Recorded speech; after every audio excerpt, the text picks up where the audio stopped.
7 last word before Jesus died. Una, amahan, pasaylua sila kay wala sila masayod sa ilang gibuhat.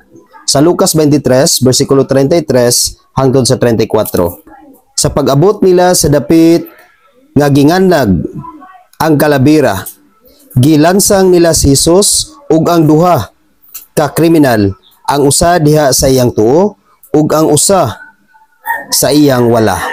Sa 34, unya miingon si Jesus, amahan, pasaylua sila kay wala sila mahibalo sa ilang gibuhat. Igsoon atong nadungog ang pulong sa Ginoo nga sa pag-abot nila sa dapit nga ginganlan og kalabera, didto nila gilansang si Jesus. Og kauban niya ang duha ka kriminal nga gilansang ang usa diha sa iyang tuo ug ang usa gilansang diha sa iyang wala. Apan ang sulti ni Jesus igsoon, nag-ingon si Jesus sa mga tawo nga naglansang kaniya, amahan, pasaylua sila kay wala sila masayod sa ilang gibuhat. Ingon ana ka maayo si Jesus sa atong kinabuhi igsoon, nga bisan sa tanan nga mga kasakit nga gihatag kaniya sa mga katawhan, bisan siya gipaantos, bisan siya gilutos, apan igsuon nihangad siya sa langit ug nangayo og pasaylo ngadto sa atong amahan, pinaagi sa atong mga sala nga nabuhat ngadto kaniya. Giakupahan ang atong mga sala igsuon, iyang giduphan ang atong sala aron kita mapasaylo, aron kita mahugasan, aron kita malimpyo. Mao na igsoon ayaw ibaliwala ang kamatayon ni Kristo. Tungod kay dili lalim ang kamatayon ni Kristo, dili lalim ang pag-angkon sa atong mga sala. Sa Isaiah 53 versikulo 12, nag-ingon, busa pasidunggan ko siya uban sa mga bantugan o gamhanan. Kay gihatag man niya ang iyang kinabuhi og nahiagom sa angay nga dangatan sa mga kriminal, gipas-an niya ang sala sa daghang mga tao ug nagampo sila aron pasayloon. Busa igsuon atong pasidunggan kanunay si Jesus sa atong pagkinabuhi dinhi sa kalibutan. Samtang may kinabuhi pa ikaw igsuon, samtang may kusog, kabaskog pa ang imong panglawas nga moalagad ngadto sa Ginoo. Pasidunggi sa kanunay ang Ginoo igsuon, tungod kay pinaagi ni Jesus ang atong masala iyang giduphan. Ang atong masala napasaylo, pinaagi kaniya. Ang gasa atong naangkon, pinaagi ni Jesus igsuon. Libre nga gasa, wala na to hagui, pinaagi ni Jesus igsuon. Iyang gisalo ang tanan natong mga sala ug nagampo siya sa amahan nga kita pasayloon. Sa ikaduhang pulong, sa wala pa namatay si Jesus, nag-ingon, karong adlaw adto ka na sa paraiso, uban ka nako. Lucas 23 versikulo 41. Apan angay kanato ang silot nga gipahamtang kanato kay tukma man kini sa atong nabuhat, apan siya walay sala. Og miingon siya kang Hesus, Hesus, hinumdumi in taon ako kung maghari ka na. Miingon si Hesus kaniya, sultihan ko ikaw, karong adlaw adto ka na sa paraiso, uban ka nako. Igsoon ang kuna gayud nga ikaw nakasala ngadto sa Dios. Isurrender ngadto kaniya ang tanan. Sama sa usa ka tulisan nga miangkon nga siya nakasala, nga ang silot nga iyang naangkon angay lang gayud kaniya tuod kay siya nakasala man. Ug miingon siya sa usa ka tulisan nga si Jesus walay sala ug dili angay kaniya ang silot. Human niya pagsulti na igsoon mihangyo siya ni Jesus nga kung maghari na si Jesus, hinumduman unta siya. Unsay tubag ni Jesus igsuon, karon dayon wala mo ingon nga ugma, wala mo ingon nga sunod adlaw, wala mo ingon nga sunod tuig, kun dili ingon si Jesus karon dayon adto ka na sa paraiso, uban ka nako. Ingon ana kagamhanan si Jesus igsuon, kung ikaw matinud-anon nga muangkon nga nakasala, kung ikaw fully surrender ngadto kaniya nga muangkon nga ikaw nakasala, ang Dios matinud-anon gayud nga modawat kanimo. Ug ang Dios matinud-anon gayud nga mopasaylo kanimo sama sa gibuhat ni Jesus. Wala siya musaad nga sa laing adlaw kung dili karon dayon. Diha igsoon atong nakita ug atong nasaksihan nga ang kaluwasan gasa gayud sa Dios pinaagi ni Kristo. Efeso 2 versikulo 8, kay pinaagi sa pagtuo na luwas kamo tungod sa grasya sa Dios, dili kini inyong buhat kundi gasa sa Dios. Ang ikatulong pulong, babae, aniya ang imong anak, anak, aniya ang imong inahan. Sa Juan 19, versikulo 25, duol sa cross, si Jesus nagbarog. Ang iyang inahan ug ang igsuon sa iyang inahan si Maria nga asawa ni Cleophas ug si Maria Magdalena. Sa 26, sa pagkakita ni Hesus sa iyang inahan ug sa iyang tinun-an nga iyang gimahal nga nagbarog didto, niingon siya sa iyang inahan, "Babae, siya ang imong anak." Unya miingon sa 27, unya miingon siya sa tinun-an, "Siya ang imong inahan." Sukad niadto gidala sa tinun-an si Maria aron didto na magpuyo sa iyang balay. Nganong wala man gitawag ni Hesus si Maria nga inahan sa dihang gilansang na siya didto sa cross? Nganong wala man siya moingon nga inahan nga si Maria mao man ang gigamit nga instrumento aron siya matao dinhi sa kalibutan? Nganong iya mang gi-introduce ngadto sa usa niya katinun-an nga iyahang gipaila nga siya ang imong inahan ug giingnan niya usab si Maria nga, "Babae, siya ang imong anak." Ngano man igsuon? Igsuon wala nagpasabot nga si Jesus walay respeto sa babae nga gigamit aron siya matao.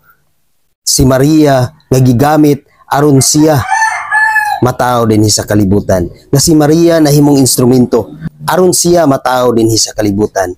Kundili ang gusto ni Jesus igsuon nga kita nga mga katawhan magmatinud-anon sa atong pag-alagad ngadto sa Dios, nga ang tinuod nga inahan kadtong nagmatinud-anon sa pag-alagad ngadto sa Dios. Mao kana ang tinuod nga inahan, ug ang tinuod nga anak kadtong nagmatinud-anon ug nagtahod sa amahan ug nagtahod ngadto sa iyang inahan.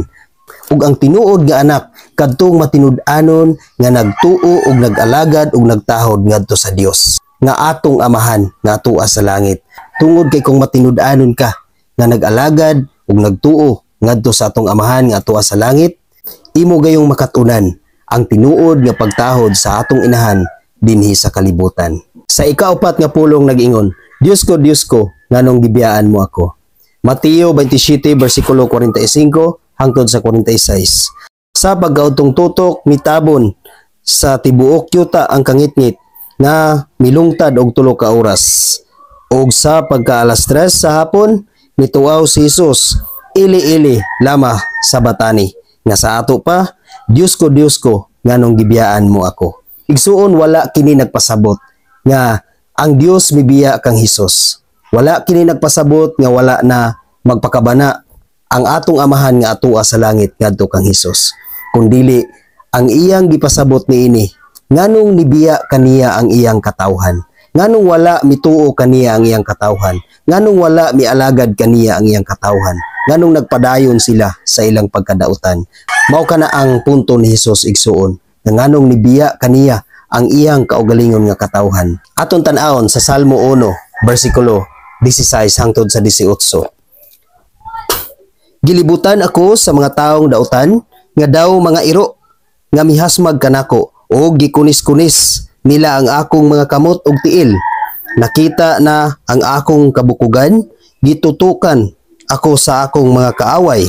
Gibahin-bahin nila ang akong mga bisti ug nagripa sila alang sa akong kupo." Mao na ingon ana ka demonyo ug kadautan ang mga tawo igsuon nga wala mituo ug wala mo respeto ug wala mo alagad kaniya, nga bibiya kaniya ang iyang katawhan, nga grabe ang pagdumot sa mga katawhan ngadto kaniya, nga unsa gid siya kadautan, nganong wala man mo alagad kaniya, nganong wala man gyud mo respeto kaniya ang iyang katawhan.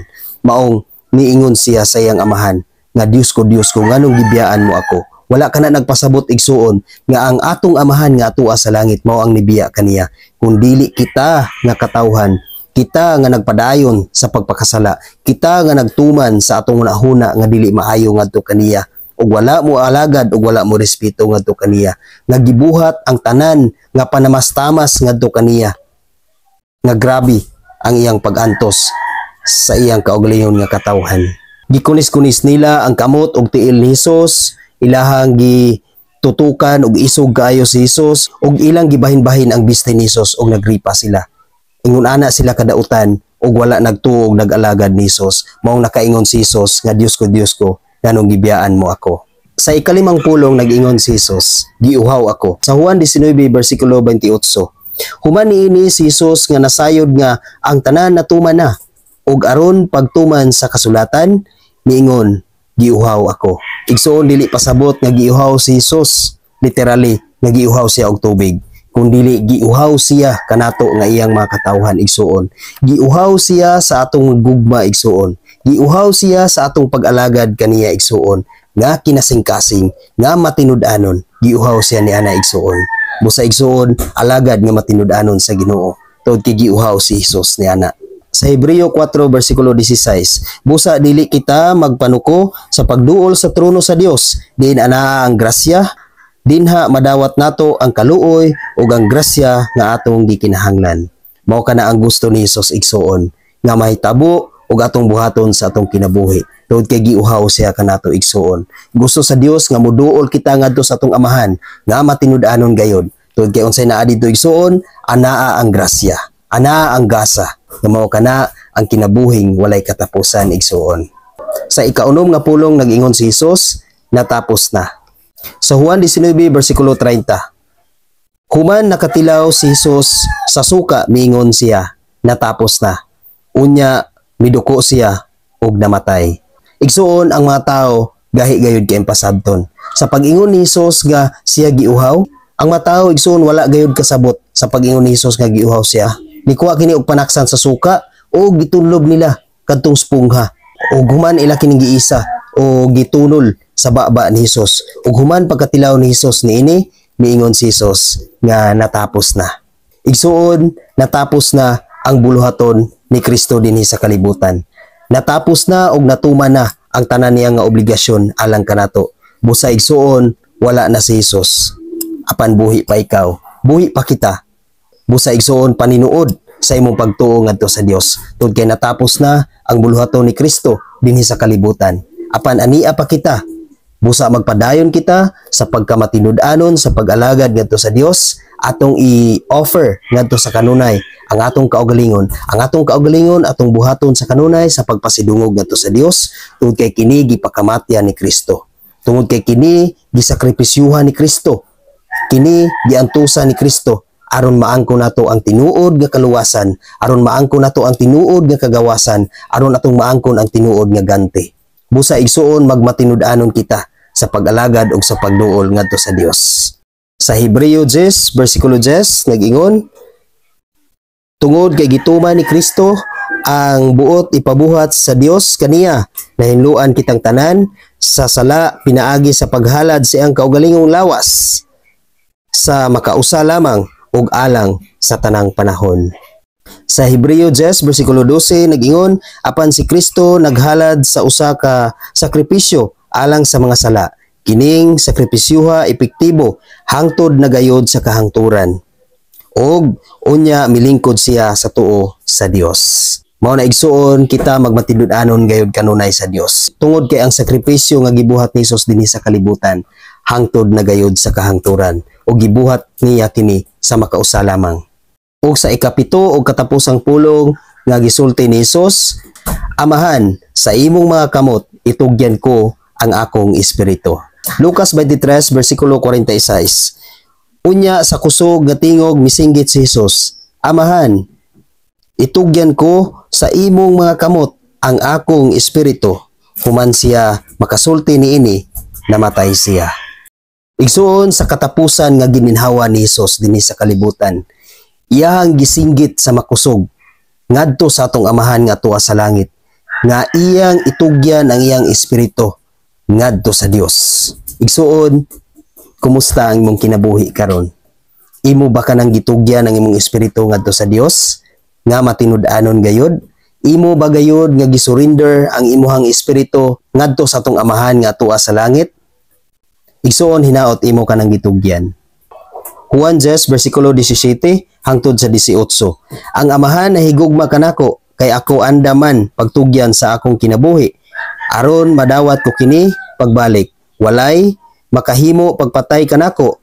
Ang akong kinabuhi ihatag ko sa kaugalingon kong pagbuot.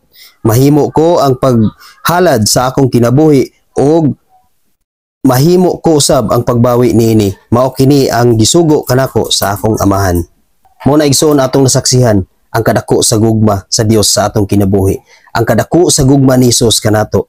Iyang gisacrifice ang iyang kinabuhi ug nag-ingon siya nga ang atong kinabuhi ato gayong itugyan ngadto sa atong amahan. Tungod kay ang atong amahan mao lang gayud ang dunay dako nga katungod nga magbuot sa atong kinabuhi ug dunay dako nga katungod sa pagbawi sa atong kinabuhi. Tungod kay bisan patyon sa tao ang atong lawas, apan dili kayang patyon sa tao ang atong espiritu. Ang Dios lang gayud ang adunay dako nga authority nga mopatay ni anang tanan. Maong gusto ni Jesus nga atong isurrender sa kanunay ang atong kinabuhi, ang atong kaugalingon nga matinud-anon ngadto kaniya aron atong masabtan ang tinuod nga kinabuhi dinhi sa kalibutan.